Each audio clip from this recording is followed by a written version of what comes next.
मैं रविंद्र सिंह भाटी नहीं हूँ, मैं हरीश चौधरी हूँ। जो हमें विश्वास है कि 100% सरकार बनेगी तो हम लोग एक अच्छा समर्थन कांग्रेस को मिल पाए। निराधार आरोप लगाने का प्रयास किया गया तो उनकी शब्दावली, उनको मुबारक जो भी ये शब्द इस्तेमाल कर रहे हैं और जो भी आरोप लगे हैं मेरे ऊपर, तो मैं उनका जवाब दे रहा हूँ। अल्पसंख्यकों के सामने कौन चुनाव लड़ रहे हैं, कौन दबा रहे हैं? ताकि हरीश चौधरी ने किसी को जिला प्रमुख बनाया। हरीश चौधरी सामंजस्य की राजनीति करता है। सीबीआई को इंक्वायरी दी गई। भारतीय जनता पार्टी उनको क्या आरोप लगा रही है, मेरे पास कोई भी उसके साक्ष्य नहीं है, तो मैं नहीं बोलूंगा। सीबीआई किसकी? सीबीआई नरेंद्र मोदी जी की, अमित शाह जी की। आम चुनाव का प्रथम चरण संपन्न हो चुका है और उसके बाद अब आगे के चरणों की तैयारियों में पार्टियां लगी हुई हैं। लेकिन इस चुनाव में कई ऐसे मुद्दे सामने आए जिसके बाद जनता भी ये सोचने को मजबूर हो गई कि राजनीति की दिशा अब किस ओर जा रही है। हमारे साथ कांग्रेस के वरिष्ठ नेता, पश्चिमी राजस्थान की राजनीति का बड़ा नाम हरीश चौधरी मौजूद है। पंजाब के पूर्व प्रभारी रह चुके हैं और वर्तमान में बायतू विधायक है और साथ ही साथ दक्षिण भारत क्लस्टर के चेयरमैन भी है। सर सबसे पहले तो ये जानना चाहेंगे कि इस बार के जो चुनाव है, लोग ये कह रहे हैं, जो आम जनता है उनका ये कहना है कि मुद्दों से भटके हुए चुनाव है और जो पार्टियां आम जनता के बीच में जा रही है उनके पास कोई बड़े दावे आम जनता के लिए नहीं है, सिर्फ और सिर्फ हवाई बातें। कांग्रेस पार्टी बड़े स्पष्ट पूरे के पूरा चुनाव में न्याय गारंटी लेकर गई है और भविष्य के अंदर क्या अगर सरकार बनेगी, जो हमें विश्वास है कि 100% सरकार बनेगी, तो हम लोग भारत के लिए, हर वर्ग के लिए क्या करने जा रहे हैं वो बात लेकर हम लोगों के बीच में, मतदाताओं के बीच में जा रहे हैं। मतदाता इस बात को समझे प्रथम चरण में, आपको लगता है? हाँ, जो आज का वोटिंग में रही है, मैं मेरे खुद के क्लस्टर के अंदर भी मैं सबसे बात कर रहा हूँ और राजस्थान के अंदर भी जो मेरी जानकारी है, एक अच्छा समर्थन कांग्रेस को मिल रहा है। सर बाड़मेर की राजनीति पे आते हैं। आरोप आप पर भी लगाने वालों ने खूब लगा लिए और आपकी ओर से या विपक्षियों की ओर से भी आरोप प्रत्यारोप का सिलसिला लगातार जारी है। मैंने कभी भी किसी पर आरोप नहीं लगाया। हाँ, आरोप लगाना, निराधार आरोप लगाने का प्रयास किया गया और जो भी आरोप लगे हैं मेरे ऊपर, तो मैं उनका जवाब दे रहा हूँ। सच्चाई यही है। ये छोटा राजन क्या है? छोटा राजन तो जिसका जो चरित्र होता है उनको उसी तरह के शब्दावली में शब्द नजर आते हैं और जो उनका खुद का मकसद होता है तो उसी तरह का उनकी वो सोच रहती है, उनका लक्ष्य रहता है, तो उनकी शब्दावली, उनको मुबारक जो भी ये शब्द इस्तेमाल कर रहे हैं। रिफाइनरी में दुकानें बंद कर देंगे, शटर दुकानों के नीचे गिरा देंगे। रिफाइनरी के अंदर हरीश चौधरी पिछले 5 वर्षों से कभी गया ही नहीं। रिफाइनरी के अंदर बड़ा दुर्भाग्य है कि जिस तरह की वो बातें कर रहे हैं कि रिफाइनरी में जो मजदूर काम कर रहा है, रिफाइनरी के अंदर जो ड्राइवर काम कर रहे हैं, रिफाइनरी के अंदर जो व्यापारी है, ठेकेदार है, उनको जाति से देख रही है। नरेंद्र मोदी जी का क्लास से जो इन लोगों की समझ है कि भाई कपड़े से पहचानो, तो एक नया संस्कृति पैदा करने की कोशिश कर रहे थे जो पहले कभी भी हमारे ताल में, बाड़मेर जिले में नहीं थी। तो मैं आज उनको ऐसे निवेदन करना चाहता हूँ। हाँ, जब इन्होंने ये बात उठाई है तो जगह वो रिफाइनरी के सामने ही है जिसके संदर्भ में वो सवाल कर रहे हैं कि मुसलमानों को क्या मिला या किस जाति को क्या मिला और क्या नहीं मिला। आपको मेरे तरफ से निवेदन है कि आप वहाँ आओ और उन लोगों के बीच में बैठकर अपन इस बात की चर्चा करें।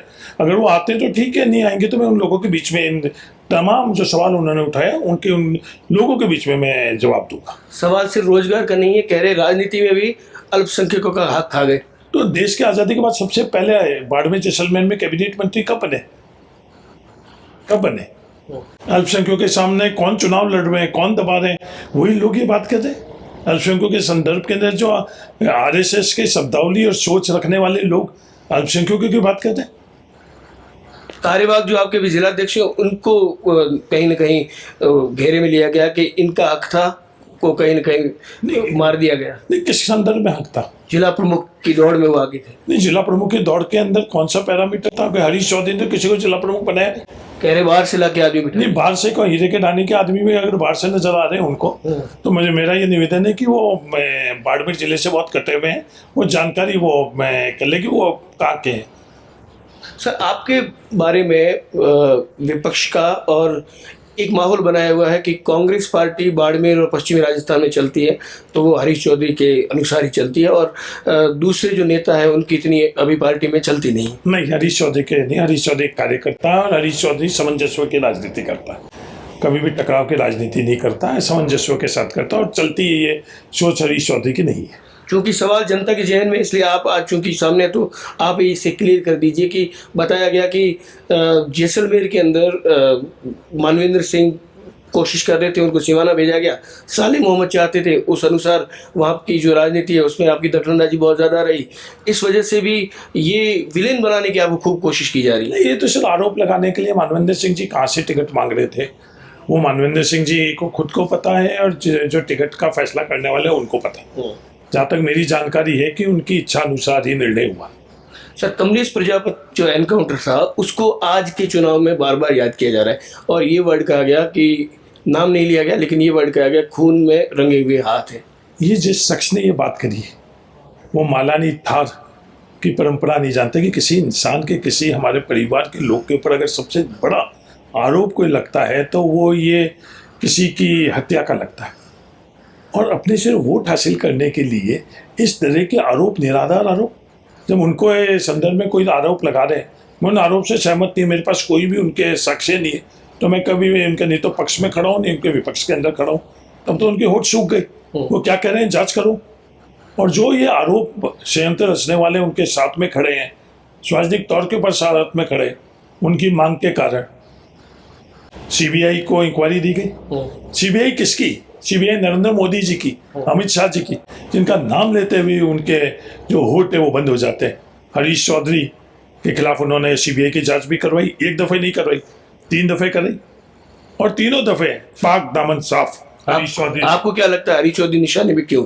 नहीं, वो हरीश चौधरी निशाने में इसलिए कि हरीश चौधरी थार के साथ में खड़े हैं, थार के मुद्दे की बात कर रहे हैं, जो निराधार ये प्रोपोगंडा करने चाहते हैं, करोड़ों रुपए खर्च कर जो कंपनीज हायर कर और वातावरण बनाना चाहते हैं, उस सच्चाई के साथ हरीश चौधरी खड़ा है, इसलिए वो विचलित तो होंगे। तो मैं उनसे ये निवेदन करना चाहता हूँ कि जो फैसला हुआ है वो क्लोजर रिपोर्ट अगर नहीं पड़ी हुई तो मेरे पास आई, वो मैं उनको क्लोजर रिपोर्ट पढ़ा दूँ। सर, कई ऐसी बातें सामने आ रही हैं कि फला नेता को जाट समाज ने समर्थन दे दिया, फला नेता को जाट समाज ने समर्थन दे दिया। इन चीज़ों पे कुछ प्रतिक्रिया देना चाहिए? देखो, हरीश चौधरी 36 कौम का कोई भी इस तरह की जातिगत चीज़ों के संदर्भ में हरीश चौधरी कभी शामिल हुआ ही नहीं। और अगर हरीश चौधरी के खून के अंदर जिस दिन पैदा हुआ था उस दिन कांग्रेस थी, और जिस दिन मैं इस मिट्टी में मिलूंगा उस दिन तक मैं कांग्रेस में, कभी जीवन के अंदर मैंने किसी कांग्रेस के अलावा किसी को कोई भी अगर बात करी हुई तो हर कोई दुनिया अच्छी तरह से जानती, कभी भी जीवन के अंदर कांग्रेस के अलावा हरीश चौधरी ने कोई बात नहीं करी। सर, कांग्रेस के वोट बैंक का आधार इस बार आप क्या मानते हैं कि, और क्या ये जातिगत फैक्टर के आधार पर चुनाव लड़ा जा रहा है, या जो पहले मैंने एक जिक्र किया कि मुद्दा आधारित चुनाव लड़ा जा रहा है? ये कोशिश निर्दलीय उम्मीदवार कर रहे हैं कि जाति के आधार पर लड़ा जाए, वो भूल कर रहे हैं, वो इस धार को पहचानने में भूल कर रहे हैं। 36 कौम के लोग को साथ में लेकर और कांग्रेस चुनाव लड़ना चाह रही है। यहाँ जातिगत, आज ये पहले दफे मैं 7 चुनाव लड़ चुका हूँ, 7 चुनाव में मैंने 6 चुनाव उनके स्वजाति के साथ लड़ा हूँ। पर इस तरह का कृत्य, इस तरह की भाषा, इस तरह के आरोप प्रत्यारोप किसी भी उम्मीदवार ने मेरे संदर्भ में नहीं लगाई जो इन्होंने लगाई। मैं उनसे सबसे निजी तौर के ऊपर आज भी रिश्ते बहुत अच्छे हैं, पर जो भी इनको ये सलाह दे रहा है वो इनके खैर खा नहीं है, वो इनके शुभ चिंतक नहीं। आज उनको ये महसूस नहीं हो रहा, भविष्य के अंदर उनको खुद को ये महसूस होगा। ये तार की परंपरा नहीं है, मालानी की परंपरा नहीं। जो भी इनको सलाह दे रहा है, चाहे वो एजेंसी वाले दे रहे हैं या कोई भी नेता दे रहा है, व्यक्ति दे रहा है, वो इनके शुभ चिंतक नहीं है। सर, आप क्या मानते हैं कि कांग्रेस की लड़ाई भाजपा से है या फिर निर्दलीय से? क्योंकि निर्दलीय और निर्दलीय के पक्ष के लोग ये कहते हैं कि कांग्रेस और भारतीय जनता पार्टी का गठबंधन हो गया और जो जीतेगा उसके साथ पार्टी आ जाएगी। ये ऐसा गठबंधन के संदर्भ में मेरी समझ तो नहीं है। दुनिया अच्छी तरह से जानती है कि भारतीय जनता पार्टी के दोनों व्यक्ति, दुनिया के खुद निर्दलीय उम्मीदवार अपना खुद का फॉर्म दाखिल करने के बाद में भी अपने ट्विटर हैंडल के ऊपर भारतीय जनता पार्टी का सदस्य बता रहे थे। खुद राष्ट्रीय स्वयंसेवक संघ के अखिल भारतीय विद्यार्थी परिषद के सदस्य रहे, भारतीय जनता पार्टी के सदस्य रहे, और वहाँ भी निर्दलीय जीते। तो उसने निर्दलीय जीते, उन्होंने अखिल भारतीय विद्यार्थी परिषद और भारतीय जनता पार्टी के प्रति निष्ठा रखी, नरेंद्र मोदी जी के प्रति निष्ठा रखी। कभी भी वो धर्म निरपेक्ष के संदर्भ में, कभी भी किसी दूसरी विचारधारा के संदर्भ में, यहाँ तक उनका ये बोलना, जब बीजेपी के प्रवक्ता की सोच झलकती है कि कांग्रेस शून्य है, कांग्रेस शून्य पर आएगी या कांग्रेस कितने सीटों पर आएगी उसकी वो चिंता क्यों कर रहे हैं? वो भारतीय जनता पार्टी के क्या स्पोक्स पर्सन है कि कांग्रेस को लोकसभा के अंदर शून्य है? ये अपने आप ही आधार बनते हैं, जिससे अपने आप ही प्रतीक होता है कि वो भारतीय जनता पार्टी के ही में ये कोशिश की जा रही है कि भारतीय जनता पार्टी दो रास्ते से जाकर जिस रास्ते से भी लोकसभा का सदस्य चुन सके वो प्रयास करिए। पर मालानी थार बहुत जागरूक है और 26 तारीख को जवाब देगी। कांग्रेस उन्हें बीजेपी की बी टीम कह रहे हैं और वही बीजेपी का ये कहना है कि ये लंदन के जाके राष्ट्र विरोधियों से मिलकर आ गए। भारतीय जनता पार्टी उनको क्या आरोप लगा रही है, मेरे पास कोई भी उसके साक्ष्य नहीं है, तो मैं नहीं बोलूंगा। मैं रविंद्र सिंह भाटी नहीं हूँ, मैं हरीश चौधरी हूँ। बिना आधार की कोई भी बात मैं नहीं करूंगा। और बी टीम क्या, वो खुद भारतीय जनता पार्टी के सदस्य, जिस दिन फॉर्म भरा उस दिन वो किसके सदस्य थे? वो खुद भारतीय जनता पार्टी के सदस्य थे। एक पत्रकार मित्र के साथ उन्होंने खुद ने इंटरव्यू के दरमियान अपनी गाड़ी में बैठाकर खुद ने गाड़ी में बैठे, ऐसा नहीं कि पत्रकार चलते हुए उनका इंटरव्यू ले रहा था, खुद ने उनको गाड़ी में बैठाया, खुद ने उनसे गाड़ी के अंदर ये सवाल करवाई और खुद ने ये जवाब दिए। ये सब लोग अच्छी तरह से जानते हैं। तो ये भी नहीं, वो खुद भारतीय जनता पार्टी को खुद कह रहे हैं, इसमें किसको संशय है? सर, क्या कांग्रेस ने भारतीय जनता पार्टी ज्वाइन करने से पहले रविंद्र सिंह से कोशिश की थी कि वो कांग्रेस पार्टी ज्वाइन करे?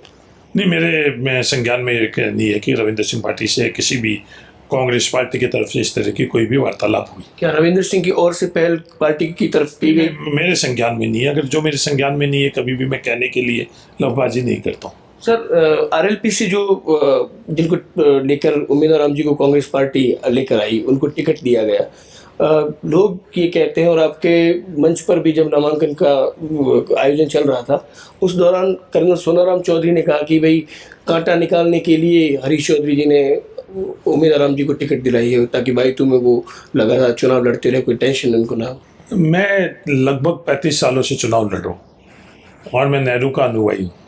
मैं इस लोकतंत्र के अंदर किसी को काटा नहीं मानता। जो मेरी बात है वो बात में रखता हूँ, तर्क से रखता हूँ, मेरे किए हुए काम को रखता हूँ, भविष्य के अंदर क्या मेरी रूपरेखा है वो मैं रखता हूँ। तो व्यक्ति कोई भी मेरे सामने अगर चुनाव लड़ता तो उसको मैं कांटे के रूप में नहीं मानता। जिस दिन मैंने पहला चुनाव 18 वर्ष से लड़ा है और जब मैंने आखिरी चुनाव लड़ा है, जिसके सामने भी मैंने चुनाव लड़ा है, उनके साथ सबके साथ मेरे मधुर संबंध है। लोकसभा चुनाव में आगामी दिनों में उम्मीदवार राम जी के प्रचार में राहुल गांधी या स्टार प्रचारकों में कोई बड़े लोग आ रहे हैं? नहीं, ये मेरे को इस बात का ज्ञान नहीं है कि कौन आएगा। अभी तक तो कोई ऐसी बात तय नहीं हुई। जिस दिन तय होगी आप लोगों से साझा करेंगे। कैसा रिस्पांस मिल रहा है सर उम्मीदवार राम जी के साथ जब आप पब्लिक के बीच में जा रहे हैं और उनसे जब अपनी बात कह रहे हैं, अपने मुद्दों की बात कहते हैं कि हम ये मुद्दे लेकर आपके बीच में आए हैं और आप हमें अपना समर्थन दें, जनता का आपको क्या सवाल, क्या समस्या सामने आ रही है? एक अच्छा लोगों का समर्थन हासिल हो रहा है। एक मजदूर जो पसीने से अपने आप को लथपथ कर उस संघर्ष